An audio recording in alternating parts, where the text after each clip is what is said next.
Halo, sahabat.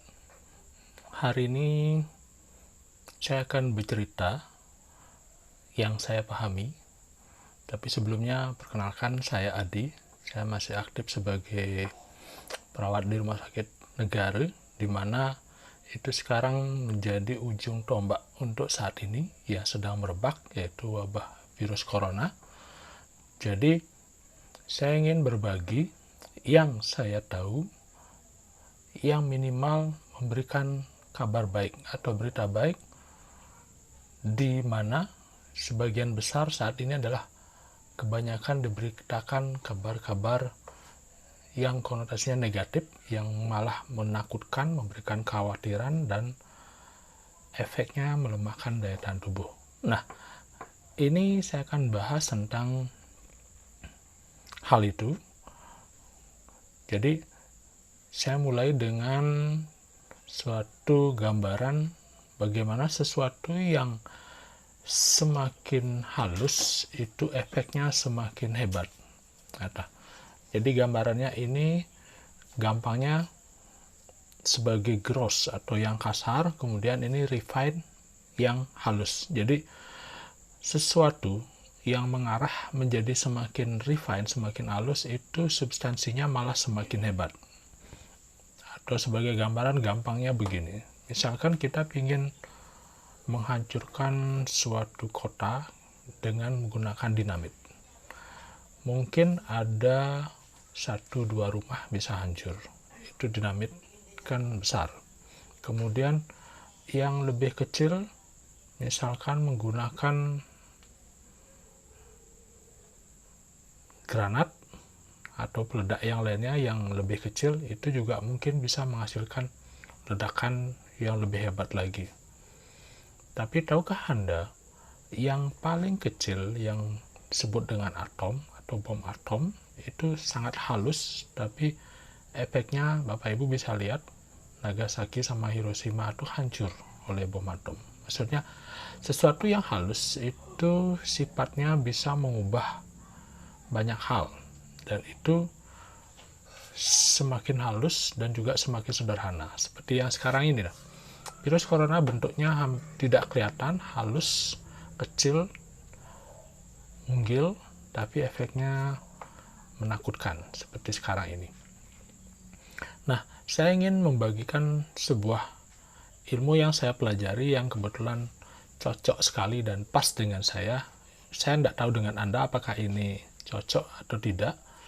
Dan ini saya dapatkan dari orang yang luar biasa, yang dimana dia sudah banyak belajar dengan ilmu ini, dan menariknya beliau mau mengasihkan gratis ilmu ini. Jadi karena saya dapatnya gratis dan bermanfaat, saya juga ingin memberikan secara gratis.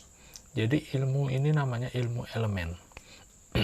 Jadi yang pernah nonton Avatar atau film Avatar, jadi di sana kan ada 4 elemen ya, yang gampang. Jadi tanah, air, api, udara. Jadi tujuannya sebenarnya bukan membuktikan bahwa tanah lebih hebat dari air lebih hebat dari api dan sebagainya, tapi bisa menguasai 4 elemen tersebut. Dengan menguasai 4 elemen tersebut, yaitu semakin refine, semakin halus, itu menghasilkan kekuatan yang luar biasa yang digunakan sebesar-besarnya untuk manfaat orang banyak. Nah, kita kembali ke coronavirus. Nah, di corona itu ternyata unsurnya yang banyak adalah unsur air dan angin.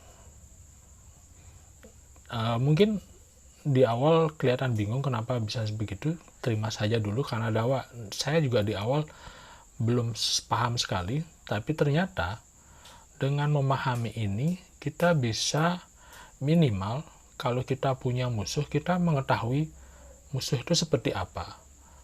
Artinya ada gambaran tentang musuh, sehingga kita bisa tahu strateginya apa yang cocok untuk musuh yang kita hadapi.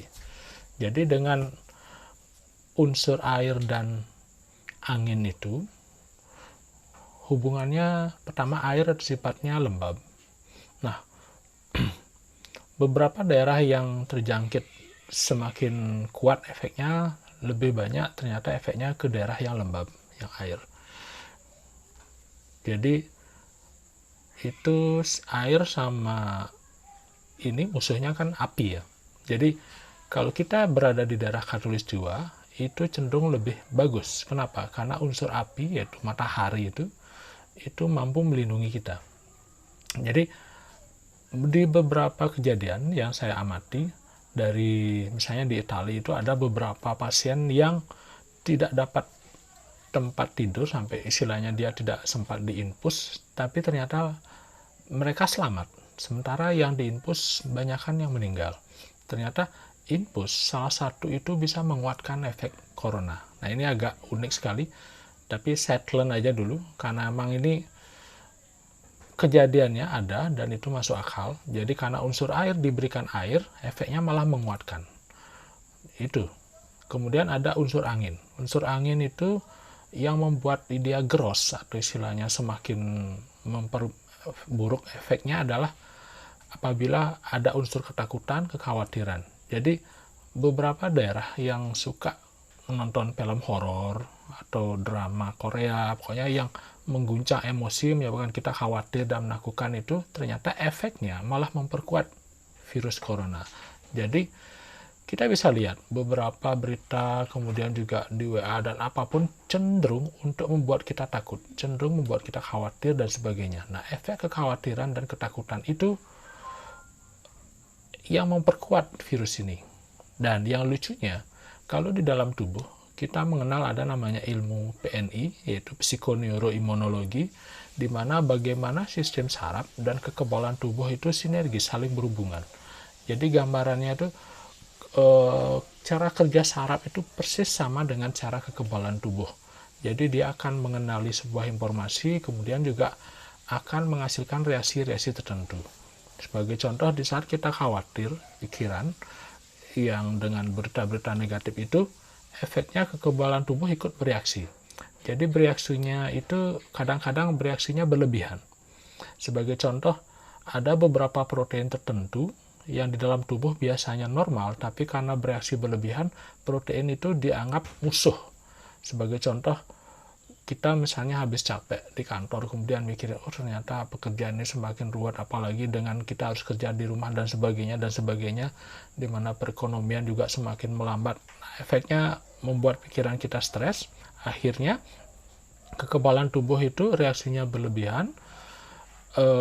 Ada misalnya serbuk bunga, kita bisa menjadi sebuah musuh, sehingga tubuh itu karena reaksi berlebihan menghasilkan reaksi alergi dan sebagainya.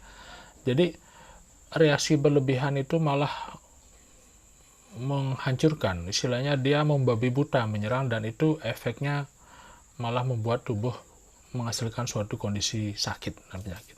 Sementara kalau kita misalnya sedang rileks, misalnya dalam pekerjaan kita misalnya dapat cuan, dapat untung, kemudian senang, nah kemudian secara tidak sengaja kita terpapar virus influenza, kemudian kekebalan tubuh itu dia akan karena rileks, santai, jadi kekebalan tubuhnya meningkat, istilahnya 80% lebih, itu powerful sekali. Dia melihat ada virus, dia akan mendekati virus itu, kemudian menggiring untuk mengajak itu keluar. Artinya pendekatannya lebih lembut, lebih harmonis, jadi dia mengajak itu keluar sehingga kita terbebas dari virus influenza gitu misalnya. Nah itu hubungannya dengan ketakutan tadi. Jadi ketakutan tadi selain memperlemah daya tahan tubuh, itu juga bisa menguatkan virus itu. Nah itu kenapa kita penting menguatkan unsur yang ada di dalam tubuh, yaitu unsur api, karena itu adalah lawannya. Nah unsur api ini ada 3. Jadi dari api eksternal, jadi kalau misalnya kita makan dan sebagainya, kita bisa menggunakan kekuatan dari memasak sendiri, itu kan menggunakan api. Dengan kita mengolah makanan lebih matang, kemudian cara mengolahnya dengan benar, itu memberikan efek yang bagus sekali. Kemudian yang unsur yang kedua yaitu api yang berasal dari matahari. Jadi kalau kita berjemur, kemudian menggunakan maksimal kekuatan matahari, itu efeknya juga memperbaiki api, yaitu melemahkan sekali virus corona. Kemudian api internal, api pencernaan. Nah api pencernaan ini unik sekali. Jadi tubuh ini kita memiliki api yang ada di pencernaan dan juga ada di jantung, jadi kita bisa merasakan kehangatan di sana. Tapi ada api yang ada di jantung sama pencernaan itu sifatnya menghangatkan, sementara paru-paru itu sifatnya lebih cenderung ke dingin. Dan itu dia lebih takut kalau dalam kondisi dingin. Kenapa? Kalau dalam kondisi dingin biasanya paru-paru melemah. Dan paru-parulah juga yang lebih sering kontak dengan dunia luar. Dalam artian misalnya kalau jantung itu terproteksi, terlindungi. Sementara paru-paru dia connect dengan dunia luar, seperti kita bernapas dan sebagainya, itu menyebabkan lebih mudah sakit gitu. Tapi kalau kita bantu dengan api di dalam, yaitu api pencernaan, itu akan lebih bagus. Nah, untuk mengaktifkan api pencernaan, uniknya adalah pertama, kurangi minum. Nah, itu unik. Kenapa? Dengan kita sedikit minum, api pencernaan itu gampangnya tidak padam atau tidak redup. Kalau kita bisa minum, api pencernaan itu seperti api yang disiram air terus-menerus. Lama-lama akan mengecil. Dan api itu perlu bahan bakar. Perlu bahan bakar yang fungsinya untuk mengaktifkan api itu. Tapi kita memilih bahan bakar yang terbaik. Sebagai gambarannya yang paling gampang seperti kita membuat api unggun. Ada beberapa pohon tertentu, sebagai contoh misalnya pohon akasia atau jepun itu Kamboja gitu kan rapuh dia. Jadi kalau ditaruh di api cepat habis. Tapi ada beberapa misalnya kayu jati atau kayu-kayu tertentu yang lebih padat itu kalau ditaruh di api, kalau di Bali ada namanya sangsigaran, jadi kayu bakarnya itu yang bagus, yang apinya itu bisa bikin nyala terus dan itu lama nyalanya. Jadi itu seperti itu sifatnya. Jadi beberapa kandungan makanan yang bagus itu adalah kandungan yang berlemak, dan salah satunya dijelaskan di sana dari ilmu elemen itu yang terbaik adalah daging babi sama lemak babi. Mungkin ini sedikit kontroversi, tapi analisa istilahnya cara kita berpikir menggunakan logika adalah seperti itu. Jadi bayangkan itu lemak, itu minyak dan sebagainya, itu kan sifatnya membuat api itu tetap hidup, lebih lama menyalanya, seperti itu. Oke, itu yang kasar maksudnya.